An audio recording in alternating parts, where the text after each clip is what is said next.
Dustborn, a cinematic masterpiece with writing that rivals Planescape Torment and gameplay not even Dark Souls could dream of, is what I would say if I were lobotomized. Thankfully, my appointment for that is in a few weeks, so I can give my honest thoughts about this game. Developed by Red Thread Games and published by Quantic Dream, you'd think we'd get to play a competent, even interesting, story-driven action-adventure game. But nope, we got the equivalent of that scene from Clockwork Orange, because my god, this game feels like torture to play. And we all know the reason behind it all: politics, the root of all evil. Apparently, Fartborn was inspired by the 2016 election and the rise of a sentient orange to become president of the United States. Now look, I really don't care which decrepit corpse you Americans vote to raise your taxes, and I shouldn't care about this game either. But here's the funny thing about Crustborn: it was actually funded by the European Union, among other governments. So in a way, I actually paid for this game without even knowing it.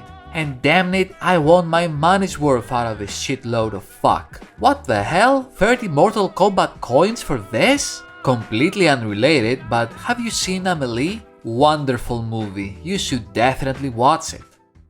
Anyway, politics aside, it's obvious that Crapborn was made out of spite, and that never ends up well. You can clearly tell the moment you start the game, which opens up with our heroes bickering and cursing endlessly until the main protagonist forces them to shut up with her mind powers. Okay, I guess I should talk about the story then. After all, it's a story-driven game, like the ones Telltale used to make. It should be the game's strongest point. But first, the characters, oh boy. Our main hero is Pax, an incredibly stubborn con artist with the power to use her words to stop people from talking, push their buttons, or even trigger them. Oh, she's also pregnant for some reason. Next up we have Noam, Pax's ex-girlfriend, and a businesswoman with the power to gaslight people with her vocals. Am I playing as the bad guys here? Why are their powers so harmful? Oh well, we also have Pax's best friend Sai, an artist who constantly complains, while she can transform her body with her voice powers. And finally, we have Theo, the mysterious boss of a crew that has no powers but a lot of shitty dad jokes. Along our travels, we pick up more members, but that's our basic crew in a nutshell. And oh lord, do I hate them! All the classic tropes of bad writing are here. The characters constantly fight each other, are passive-aggressive to the extreme, never stop swearing to show how cool and edgy they are, spout terrible one-liners as a failed attempt at humor, explode with anger at the slightest provocation, and even use their powers to manipulate each other into submission. But worst of all, they never ever shut the fuck up. Seriously, there is not a single moment of silence in this game. Whether it is during cutscenes, in-game, life or death combat, or even more dramatic moments, the crew always feels the need to blurt out quirky lines to diffuse any tension built up and completely destroy the gravity of a situation. Rosa isn't here, Mom. She's in your heart. She's with us wherever we go. I'm sorry, but that's seriously? In your heart? That's the most cornball thing I've ever heard you say, Pax. I didn't think you had it in you. Wherever we go. Really? Really? That's what...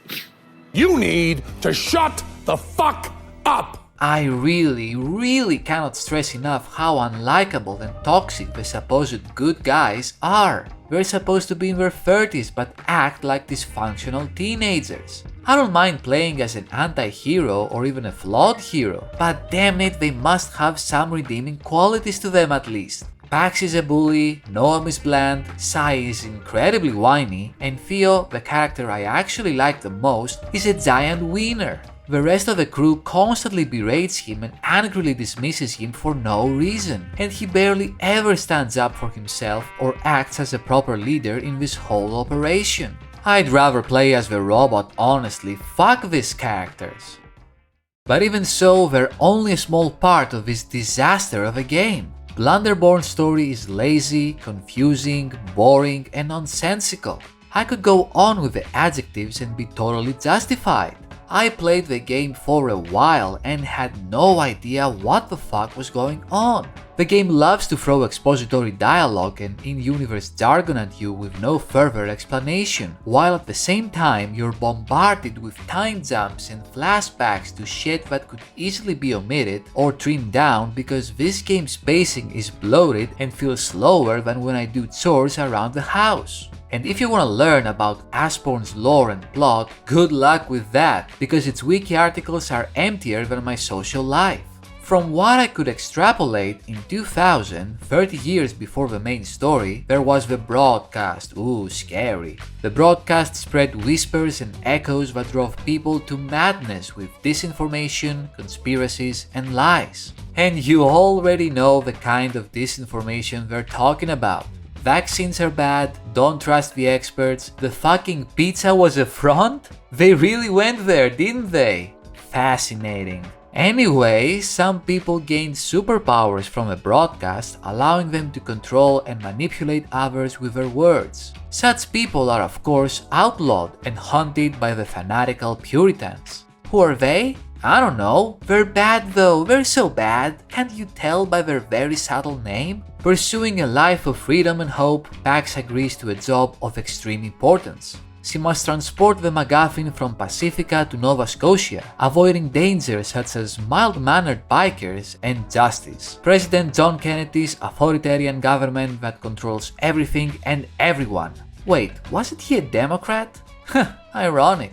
So yeah, the whole game's premise is our crew going on a road trip, disguised as a punk rock band, encountering all sorts of wacky adventures, before we eventually reach Nova Scotia and achieve their freedom or something, I don't know. There's more to it of course, like various side character plots and conspiracies, but look. This game is about 17 hours long and the pacing is so abysmally slow that it ruins what could be an interesting adventure. I enjoyed some of the more metaphysical concepts like the broadcast and the echoes, and the world's lore and history could be fun to delve into if it wasn't presented in such a scattered way. But when the characters are unlikable, the writing is shit and your choices don't matter, you don't have any incentive to care about any of it, especially with the ending coming out of nowhere, confusing you even more. What is the ending, you ask? Good question, I'm not sure myself. You encounter and defeat the Queen of the Puritans, you learn that the MacGuffin is a data key for an ancient language, and a child appears all of a sudden that represents the binary nature of reality, claiming that there is only true and false and nothing else. And then you take a boat to freedom while others stay to help rebuild the world. Truly a conclusion rivaling Mass Effect 3's RGB ending.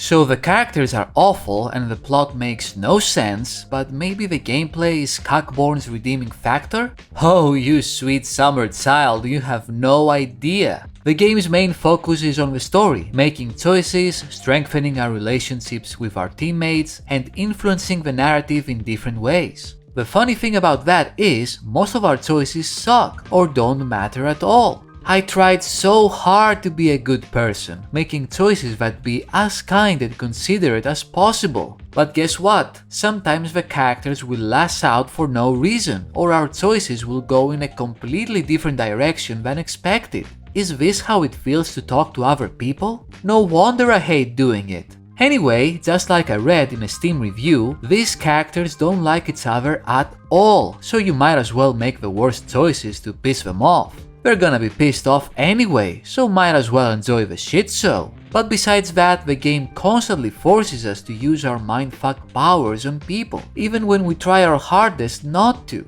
What's the point then? I don't want to manipulate people into doing what I want, I just wanna make meaningful choices and enjoy a cool story for fuck's sake.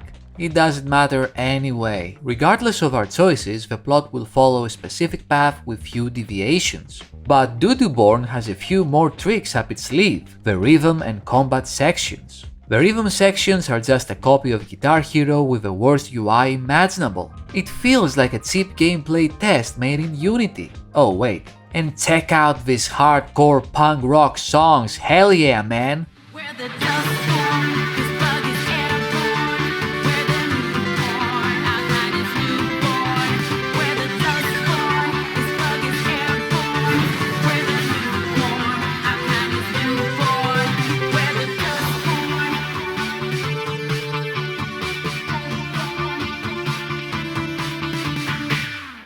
This is the real deal, this is some extreme rebellious shit. Gigi Allen? White House? Get that pussy shit out of here, we have the Dustborn, the most fucked up punk rock band to exist. As for the combat, there is really nothing to say, it's as standard and bare bones as you would expect. You can block, you can dodge, you can hit enemies with your baseball bat, and you can even throw it like Kratos. You can upgrade it too, it's a modern game after all, you gotta have some sort of an upgrade system. The most interesting aspects of the combat are the ability to use your words to stun enemies or make them fight each other, while you can also do pointless quick-time events for more damage and use your teammates for combo attacks. Of course, Sai has the ground pound attack. I didn't expect anything better from you people. These elements look okay on paper and they do spice up the combat a bit, but it's just not enough.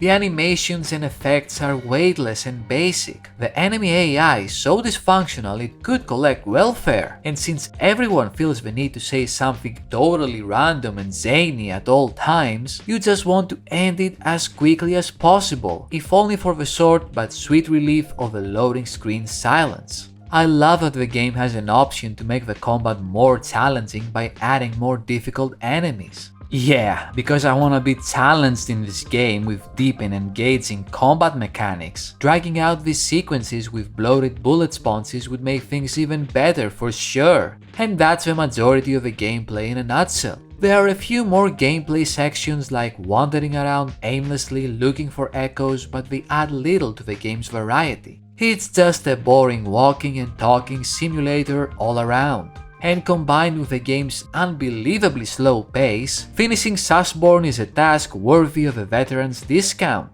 I actually had more fun playing the Pong minigame than the rest of this fuckfest. The game didn't need to be 17 hours long, and even worse, it feels twice as long.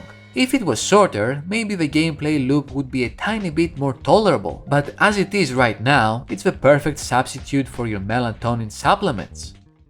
All in all, Poopyborn had potential. I liked the art style, and the lore was interesting despite the horribly confusing way it was presented. The gameplay could be engaging as well, the building blocks were there, but they had to fuck it all up by making the combat boring and the characters infuriating. I didn't use the dreaded W word throughout the video because this isn't about politics or culture wars. I don't care about any of that stuff. I'm pretty much the guy from the I just wanna grill for God's sake meme. But it's very obvious Goo Goo Gaga Born wasn't a project made by passionate people, but a rage bait scheme made out of anger and spite. The proof is in the pudding. The passive-aggressive dialogue, the vitriolic characters, the game making your PC hotter than the sun, the animations being clumsy, and the stolen assets plastered everywhere. They even left some of the voice actors' mistakes unedited in the final product. What is this shit, Oblivion? Well, if I use my vocals, the trembling consumes a ton of energy and foods